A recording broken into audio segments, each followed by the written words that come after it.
Fabián, volvemos al tema que tiene que ver con la producción en Tucumán, lo que estaba diciendo ahí el ingeniero Daniel Plopper, la cantidad de plantas de citrus que fueron arrasadas, otras que están abandonadas, la reconversión, dijo, a caña de azúcar, también muchas plantaciones de limón dejaron de ser para transformarse en desarrollo inmobiliario. Y nos decía los otros días el intendente de Alderete, y el legislador Aldo Salomón, que en el cuadrante, en cercanías del aeropuerto, la cantidad de viviendas, creo que llegó a decir más de 2.500 que están en proceso. Si no me equivoco, el empresario Domínguez, pido disculpas, pero tengo entendido que es la empresa del ingeniero Domínguez que está en este mega emprendimiento de hablar de más de 2.000 viviendas en la zona del este de la provincia. ¿Será que está pensando que es el futuro de Tucumán, el este? Bueno.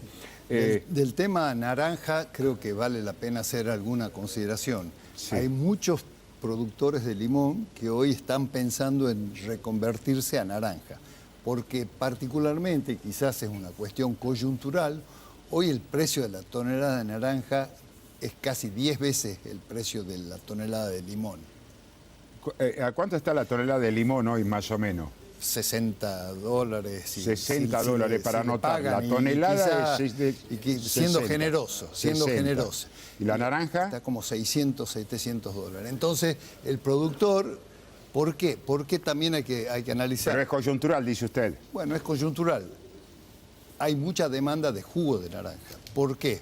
Porque en Florida, que es en el estado más sureño de Estados Unidos, uno de los del sur, que es un estado que tradicionalmente productor de naranjas, la enfermedad conocida como HLB causó tremendo daño y mató muchas plantaciones. Lo mismo ocurrió en Brasil, en San Pablo. Pero San Pablo la va llevando, pero lo mismo ha bajado la producción. Consecuentemente hay una mayor demanda de jugo de naranja. Me llamó la atención y preocupó porque algunos diarios del litoral de la Mesopotamia estaban advirtiendo sobre ese riesgo. ¿Cómo estamos con esa bacteria en Tucumán? Exactamente. Entonces, esta enfermedad del HLB está presente en el litoral. Está presente en Corrientes, Entre Ríos, está presente en Misiones. Pero acá no. En el noroeste argentino no está presente, pero sí está presente el vector, que es una chicharrita, un insecto. A ver, es como el dengue, comparamos con el dengue, sí. Por ejemplo, el vector puede estar, pero se pueden dar o no casos. Exactamente, si el Aedes pica a alguien sano y después pica a otra persona sana, no pasa nada más allá que una picadura. Pero si el Aedes pica a una persona enferma y después va y le transmite la enfermedad a una persona sana si la pica. Bueno, esto es lo mismo. Acá el vector está, pero está vacío. No porta esta bacteria que termina matando a las plantas de citrus. El bichito está vacío de veneno. Exactamente. Ahora, ¿cuál es el riesgo que tenemos ahora, Omar? Con esta demanda fuerte que hay para implantar quintas de naranja, para implantar una quinta de naranja necesito los plantines. En la actualidad, en Tucumán no hay una oferta suficiente de no hay viveros, suficientes. En los viveros. Y recordemos, estos viveros tienen que proveerse de semilla sana y de yemas sanas. Los viveros tienen que proveerse de centros de saneamiento. Hay 2 centros de saneamiento cítrico en el país. Uno está en el INTA Concordia, que abastece a la citricultura del NEA. Sí. Y el otro está en la Estación Experimental Obispo Colombres, que abastece a toda la citricultura del NOA. Mire qué valor, ¿no? Hoy, qué valor. Exactamente. Y eso lo tenemos hace 20 años, este centro de saneamiento, porque la ley que se puso en vigencia finalmente en el 2010, estableció que para los viveros tienen que usar esto para poder vender plantines en forma legal. Entonces, ¿qué es lo que pasa? Ni los centros de saneamiento tienen esta provisión suficiente de yemas y semillas, ni tampoco los viveros hoy tienen la cosa. Entonces, ¿cuál es el peligro, Omar? Sí. Que la gente traiga plantines o yemas del litoral. Y esta enfermedad sí se transmite por yemas o por plantines. Entonces, corremos un serio riesgo si el productor hoy no es consciente de esto, corremos el riesgo de introducir la enfermedad y prácticamente decretar el fin de la citricultura de Tucumán. Es decir, va a ser peor el remedio que la enfermedad. Así es. Cuando hablaba recién de la falta de viveros, ¿no? Y cómo se fue reconvirtiendo, recordamos uno que lo hablo con sentido de pertenencia, de Tafí Viejo a la capital, ingresaba a la diagonal Raúl Echesi y ya a la derecha tenemos los viveros de la familia Lucci. Hoy eso se ha transformado también en un barrio privado. Un barrio privado, exactamente. Sí, ha habido mucha reconversión, se ha ido trasladando un poco la citricultura hacia el este, con el riesgo también de la ocurrencia de mayor impacto de las heladas. Daniel, técnicamente le quería consultar sobre el tema, la reconversión de naranja en lugar de limón. Un inversor decide reconvertir y poner naranja, ya sea la criolla o la tanjarina. ¿Qué tiempo entre el plantín y la primera cosecha? Bueno, van a tardar varios años. Es decir, que no es soplar y hacer botella. Soplar y hacer botella. Hay una manera de acelerar que se está evaluando, que es la de descopar y injertar sobre los troncos ya. ¿Pero eso no pierde calidad? No, se puede hacer, pero estamos justamente requiriendo la autorización del INASE, que es el Instituto Nacional de Semillas, para que eso sea legal, utilizar lo que llamamos el descope, la poda. Cuando uno poda los plantines sí, que ya están certificados que son sanos, uno puede descopar y utilizar esas yemas. Me hizo de echar la edad, Daniel. Me acuerdo cuando los chicos del colegio Obispo Colombre ahí en Tafí Viejo hacían los injertos para tener lima, cómo se injertaban, ¿no? Claro. ¿La lima es un injerto o es una planta 100%? Es una planta, pero uno puede injertarla también, exactamente. Bien, los años que me hizo llevar, Daniel. Así que se puede hacer el injerto, digamos. Claro, bueno, a ver, normalmente se hacen los injertos. Los viveros lo que hacen es siembran la semilla esta libre de virus, libre de semilla, y sobre eso injertan la púa, la yema de la copa. El portainjerto es una especie, la copa es otra. El injerto le da cierta resistencia a enfermedades, a sequía, etc. A ver, nos imaginemos a futuro que tenemos una muy buena producción combinada de citrus, jugo ácido y jugos dulces. Y de pronto tenemos Citromax, tenemos la familia Lucci, tenemos Trapani, tenemos las otras citrícolas, tenemos San Miguel. Esa misma planta industrial ¿puede procesar el jugo, sacarle las propiedades de la cáscara a la naranja o se tiene que instalar otra planta? No, yo entiendo que sí. Deberán adaptarse la tecnología, pero entiendo que sí. Una procesadora de jugo es... Porque el limón se le sigue encontrando propiedades, ¿no? Sí, y de hecho la estación está trabajando fuertemente en nuevas alternativas, nuevos derivados del citro. Acá hace 50 años, Omar, venimos con fruta fresca, aceite esencial, jugo y cáscara deshidratada, que encima empleamos energía deshidratando para mandarla a Europa, que la hidraten de vuelta y sacar pectina a partir de esto. Usted sabe bien, Omar, en la cota ya están produciendo pectina con el apoyo de la estación experimental. ¿En qué la pectina se utiliza para? La pectina se utiliza con fines farmacéuticos, alimenticios, el dulce de batata, dulce de membrillo. Hoy leía una localidad, usted sabe que en Córdoba me vuelven locos los nombres de las localidades, los departamentos, que no es común. Una de las localidades de Córdoba, lo veía hoy en Cadena 3, ya vamos a ver si Ariel nos saca de la duda cuál es la ciudad, ya está produciendo energía propia para la distribución en toda la ciudad a partir de determinados productos que tiene la provincia de Córdoba. Por supuesto. Hoy hay múltiples usos. De hecho, hay muchas plantas cítricas acá que con los efluentes generan el gas y con ese gas abastecen a la industria. Los ingenios están produciendo energía a partir de la quema del bagazo y eventualmente van a quemar los residuos de cosecha también. Hay múltiples maneras, pero lo que voy es que todos esos productos tradicionales que venimos haciendo hace 50 años, hoy estamos investigando alternativas para nuevos productos, terpenos, flavonoides, un montón de... tiene uso. De hecho, el aceite esencial es un commodity que usan ciertas empresas para hacer productos de perfumería. Todos los productos de perfumería llevan aceite, esencia de limón. Bien, ya vamos a seguir hablando con el ingeniero Daniel Plopper, porque Ariel nos saca de la duda. ¿Cuál es la localidad que está produciendo energía para toda la ciudad a partir de...?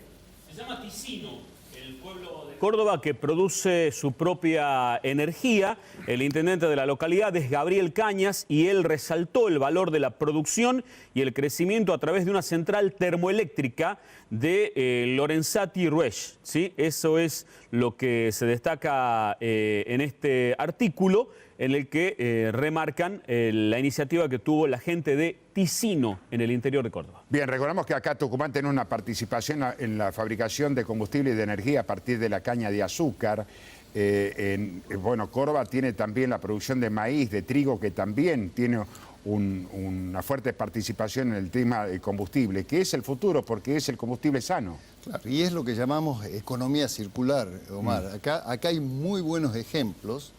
La fábrica Trigotub, que está ahí en Banda del Río Salí, es un muy buen ejemplo. Hemos hecho un artículo muy interesante en la revista Avance sobre eso, no en esta, pero en otra. En las anteriores. En anteriores, donde ellos utilizan las plantaciones, tienen cultivos de soja, de maíz, utilizan la soja para producir biodiesel, utilizan la soja para producir, además de biodiesel, aceite, y con eso biodiesel, utilizan el maíz para obtener la burlanda, también etanol, utilizan para alimentación de pollos ahí, tienen el criadero de pollos, tienen establecimientos animales, hacen toda una economía, nada se pierde, Omar. Esa es la clave de lo que es la economía circular. Nada se pierde, todo se convierte. Todo se convierte. Lo último, Daniel, decía lo del tema del citrus, que hay que estar con la guardia en alto por evitar que llegue el contagio del HLV, porque sería un golpe muy duro para la producción. Por eso es importante las fronteras, el control que hace Afinoa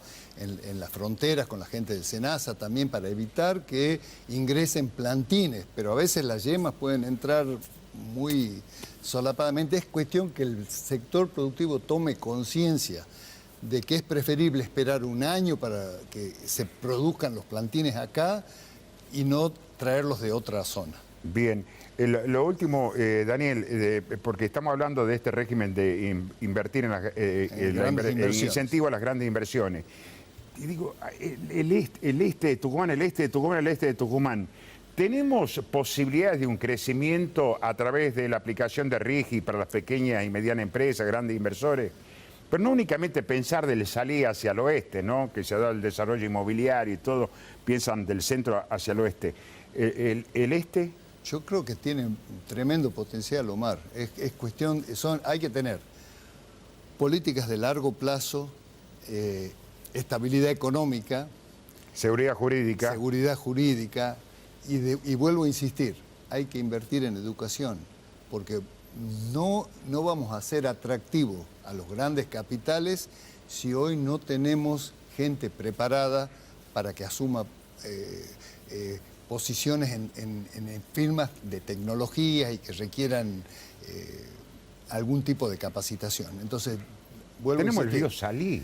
Sí, tenemos el río Salí, tenemos las costaneras. La costanera podría ser algo importante. Creo que hay que ser serios, hay que tener dirigentes capacitados que puedan visualizar, que tengan que tengan la idea de lo que quieren, ¿no? Tenemos la Ruta 34, que es utilizada mucho por los productores entre Salta y Santiago del Estero. Bueno, para mencionar lo que pasa por la provincia de Tucumán. Tenemos el aeropuerto, tenemos la posibilidad de la estación polimodal de carga, tenemos el río Salí. Bueno, espero que se pueda plasmar eso y después, bueno, que se pueda hacer convenios a nivel regional, porque acá hay que pensar en salida por el Pacífico. Salida por el Pacífico. Y hoy estamos hablando que para eso necesitamos ferrocarriles de carga. Sí. Siempre lo digo, ¿no? Fue una gran visión, pero después se quedó en el tiempo. Recuerdo que la primera partida del tren la hizo el ex ministro de Economía, Domingo Cavallo. Schiaretti era secretario de Comercio de ese gobierno. Cuando partió el tren de la estación Mitre, hizo la recorrida hasta San Pablo, Brasil. Era el gobierno de Palito Ortega. Era una idea del doctor José Roberto Toledo y otros. Y se quedó. Y se Y queda. esa era la gran... Bueno, eso pasa cuando no tenemos políticas de Estado. Hay que definir políticas de Estado y a esas se deben adherir tanto oficialistas como opositores y comprometerse a no modificar eso, sino cada gobierno viene con su idea propia, con su cuadernito propio y empezamos todo de vuelta. Y la falta de continuidad, que es algo un poco que explica el éxito de la estación experimental, Omar. El éxito de la estación está dada fundamentalmente su continuidad. Ha sido persistente, no ha habido cambios bruscos de política y sostenida por la gente, ¿no? Daniel, me quedo con la frase, porque por allí hay frases que se instalaron, pero después poco se llevaron a la práctica. Donde se abre una escuela se cierra una comisaría o se cierra una cárcel. Ahora hay que construir la escuela y a la par una comisaría porque se roban todo, pero la solución está en el tema educativo. Está en el tema educativo, en el tema de crear no solamente la escuela, el club social que le dé contención también a los chicos, invertir en eso. Hoy no estamos invirtiendo fuertemente en esa contención de la niñez y de la adolescencia. Hoy hay un editorial del diario La Gaceta que hace referencia a ese tema, de los chicos en los clubes. Claro. No estarán en la calle. Hay un editorial hoy, pero bueno, son otras las prioridades, son otras las urgencias, pero lamentablemente ya vivimos de urgencia hace mucho tiempo, ¿no? Es que ese es el De lo problema. inmediato. Al apagar fuego no podemos construir. Guatemala tenía graves problemas hace años atrás con el tema de la inseguridad, porque era prácticamente también la actuación de los grupos Mara. Una de las políticas que llevó adelante Guatemala fue la habilitación de más escuelas, cerrar una cárcel e invirtieron también en la producción. Dicen que la fruta y verdura que se produce en ese lugar, que ya vamos a mostrar imágenes, son de grandes proporciones en Guatemala. Cerraron cárcel y se dedicaron a abrir escuelas y a producir en el campo. Por eso, a ver, acá tenemos grandes urgencias, la cuestión económica evidentemente es una urgencia, pero si eso no va a la par de otros proyectos, vamos a estar siempre en la misma. Daniel, gracias. No sé si ha quedado algo. Bueno, no, el tema azúcar, ¿cómo mencionar el estamos? tema de caña de azúcar, creo que hasta acá el efecto, el impacto de las heladas, que ha sido muy fuerte, Omar, hemos tenido heladas, yo diría, no de las mayores, de mayor impacto, pero sí ha sido histórica esta, por la cantidad de días y horas de frío. El impacto todavía no lo estamos sintiendo porque días como hoy ayudan a frenar el deterioro que invariablemente va a ocurrir cuando empiece a subir la temperatura en lo que queda del mes de agosto, septiembre y octubre. Entonces, hasta acá los rendimientos, ha habido solamente una baja en algunos ingenios que estaban procesando caña planta. Les recordemos a la audiencia que la caña no se siembra como la soja o el maíz con semillas, sino se plantan estacas, y de esas estacas salen las yemas y ese primer corte es lo que llamamos caña planta. Después se la corta y al año siguiente sale la caña soca 1, soca 2, así 5 veces más o menos. Entonces, el caña planta, o sea, la caña más debilucha, es la que estaban procesando algunos ingenios y ahí sí se notó una baja de rendimiento. Pero hasta el viernes pasado no había habido todavía una merma, ese deterioro. El deterioro en el jugo, ¿qué es?